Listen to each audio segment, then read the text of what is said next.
सचिन के हाथ लगेगा बड़ा सबूत, सचिन के निकलेगी पैरों तले जमीन। दोस्तों, स्टार प्लस का शो सीरियल उन्नीस की आशा में हम आपको एक के बाद एक इंटरेस्टिंग एपिसोड देखने को मिल रहा है। दोस्तों, आने वाले एपिसोड में आपको जल्द ही देखने को मिलने वाला है कि फाइनली सचिन के सामने आएगा रोशनी का असली चेहरा। सचिन की होगी बोलती बंद। जी हाँ दोस्तों, बताते हैं आपको सब कुछ, लेकिन उससे पहले क्या दोस्तों आप भी इंतजार कर रहे हैं कि रोशनी की सच्चाई आए सबके सामने? तो दोस्तों, अपनी राय हमें कमेंट बॉक्स में जरूर बताएं। दोस्तों, स्टार प्लस का शो सीरियल उन्नीस की आशा में से आपको एक के बाद एक चटपटे टुस्क देखने को मिल रहा है।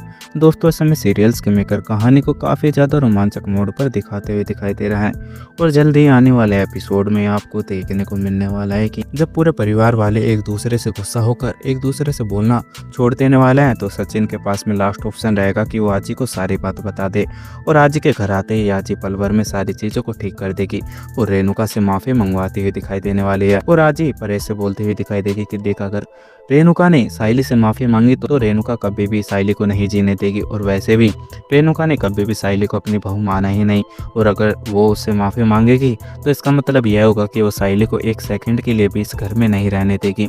और तू क्या यह चाहता है कि तेरे वजह से उस बच्चे को इतना सब कुछ झेलना पड़े? और मुझे अच्छे से पता है कि रेणुका कभी भी साइली के साथ में अच्छा बर्ताव नहीं करेगी, क्योंकि उसकी नज़रों में साइली एक गरीब घर से है, लेकिन उसे कहाँ पता है कि साइली एक लक्ष्मी है।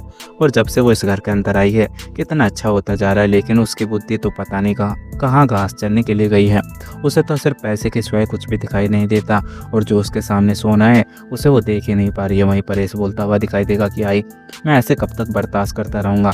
रेणुका का जो मन आता है वो साइली के साथ में कुछ भी करती जाती है, लेकिन मैं ऐसे कब तक देखता जाऊँगा? साइली हमेशा सारी बातों को झेल जाती है और वो सोचती है कि पूरे परिवार वाले खुश रहे, लेकिन अगर मैं ऐसे ही चुप रहता रहूँगा और जो साइली के साथ में हो रहा है तो सिर्फ और सिर्फ मैं ही उसका जिम्मेदार हूँगा, क्योंकि मैं भी सचिन को बोलने से मना कर देता हूँ और सचिन को ना ही मैं आगे से रेणुका से बदतमीजी करने देता हूँ। वहीं दूसरी तरफ जब परेश आजी को सारी बात बताने वाला है कि कैसे रेणुका ने साइली के मुंह पर कंगन मारे और बोला कि वो मरना पसंद करेगी लेकिन इन कंगनों को देना नहीं, तो आजी बोलती हुई दिखाई देगी कि मैं रेणुका को बाद में बात कर लूँगी, और उसकी हिम्मत कुछ ज़्यादा ही बढ़ गई है।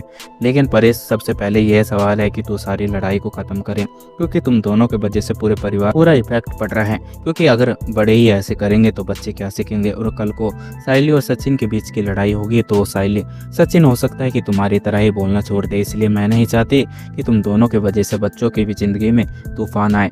वहीं परेश भी आजी की बातों को सुनने के बाद में समझता हुआ दिखाई देगा और बोलेगा कि ठीक है आजी, अगर तुम बोलती हो तो मैं अपनी गलतियों को सुधारने के लिए तैयार हूँ, लेकिन मैं अब रेणुका की और हरकतों को सहन नहीं करूँगा, और जो साइली के साथ करती है मैं बिल्कुल भी सहन नहीं करने वाला। दोस्तों, अपकमिंग एपिसोड में आपको देखने को मिलेगा कि सचिन के हाथ रोशनी के खिलाफ बड़ा सबूत लगने वाला है और सचिन की बोलती बंद हो जाएगी।